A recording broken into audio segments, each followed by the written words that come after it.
আজ হলো আমার বাল্কিংয়ের ডে 11 আর আজ আমি ট্রেন করব শোল্ডার।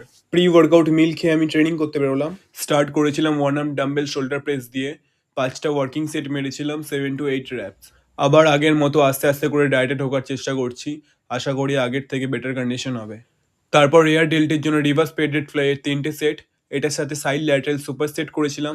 এখানে তোমরা দেখতে পাবে আমি সাইড ল্যাটারালটাকে খুব কম ওয়েট দিয়ে টাইম আন্ডার টেনশনটাকে ফলো করার চেষ্টা করছি। ফ্রন্ট ডেল্টের জন্য ডাম্বেল ফ্রন্ট রাইজেসের 4টে সেট করেছিলাম 12 to 15 র্যাপস। এখানেও সেম টাইম আন্ডার টেনশনটাকে ফলো করার চেষ্টা করেছি ইন্টেন্সিটি হাই করার জন্য। এক্সারসাইজটা আরও ধরে ধরে করা যেত বাট মাসেল ফাটিক হয়ে গেছিলো। তারপর বাড়ি গিয়ে পোস্ট ওয়ার্কআউট মিল নিয়ে আমি জিমের বাকি মিলগুলোকে ক্যারি করলাম। বিকেলে জিমে গিয়ে ফার্স্ট মিল নিয়ে আমি ট্রেনিং করানো শুরু করলাম। এখন ভিডিওতে যেই দাদাটাকে দেখতে পাচ্ছ তার নাম হলো তাপস। 2 মাসে এনার বডি খুব সুন্দর ট্রান্সফর্ম হয়েছে।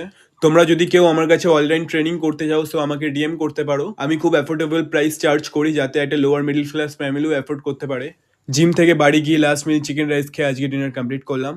চলো আজকের মতো এইটুকুই, দেখা হচ্ছে নেক্সট ভিডিওতে।